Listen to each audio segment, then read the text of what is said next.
In this video, I'm going to show you another technique of creating text for texture, not necessarily for reading. And it's pretty simple, but timing is kind of key. So I'm taking some matte medium. This happens to be Liquitex. And no, they don't pay me to do this. I wish they did. But anyway, I'm just brushing a little bit on this page that already has some paint on it. Just kind of here and there. I probably put a little too much on. Because you kind of want it to dry fairly quickly once you start the process. So I'm spreading it out, and I may even spread some over on the other page just to get rid of it off this page. Okay, so the next thing you want to do, you want to have some pieces of text available, and I happen to have this dummies book here. And you want kind of short pieces, and you can put them both directions, but the one thing, and I know, I'm sorry you're not seeing all of this, the one thing that's kind of important is to leave at least one end loose enough that you can grab it. So I'm just pressing this down in the middle and leaving the ends not quite touching the medium. Okay, so I'm putting down well, that doesn't have any text on it.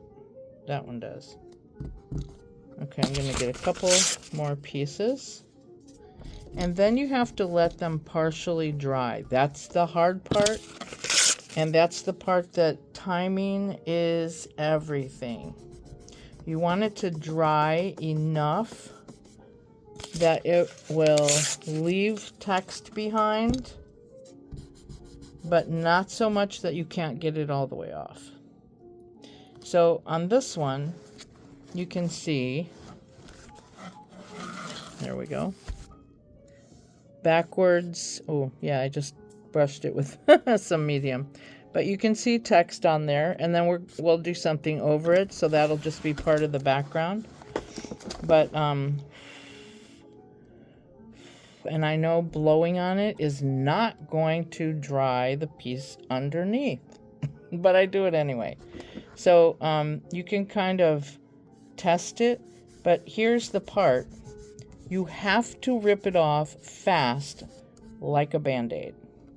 Okay, so I have these little pieces sticking up, and I'm just going to see if it's ready. It's probably not, but I'm too anxious. Well, it's not too bad. So I have a little bit of text and a little bit of paper. And oddly enough, it's called paper ripping or paper tearing. So I could let this dry just another half a minute or so. Give it little rubs. Say, come on, little papers. And then you could go from either end, sometimes both. I guess if you look at it, you could see a little bit of the paper starting to be left behind. So you know that's a good time. Now, the middle kind of got a little too glued down, so I'm going to help it.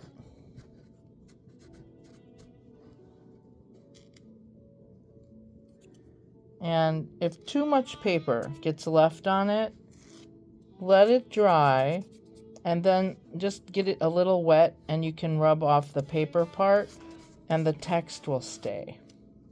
Okay, I'm going to go for this one. Yeah.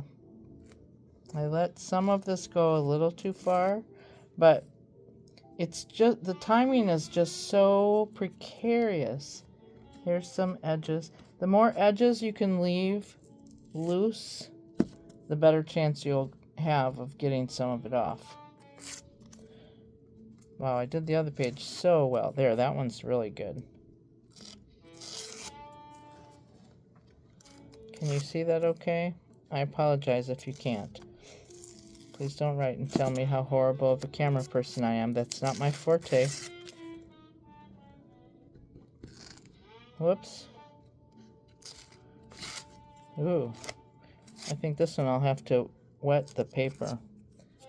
Okay, let's go for this one. Come on. Ooh. That one didn't hardly... I think it wasn't really on the medium. But anyway, now you can see bits of text. There's some really good one up in here. Get my fingers a little wet. There we go. So you can see the text. And it's okay to see some of the paper. It just makes it even more texture. But if you can get the paper off and leave the words there, all the better. That one's great. Doing really good along here. So there you go. Paper tearing or paper stripping. Maybe that's what it was called. Strip, because you pull it in strips, like a strip of a Band-Aid. Okay, now I need a paper towel. Sorry. There we go. Cool. Give it a try. It's fun. Thumbs up if you liked it.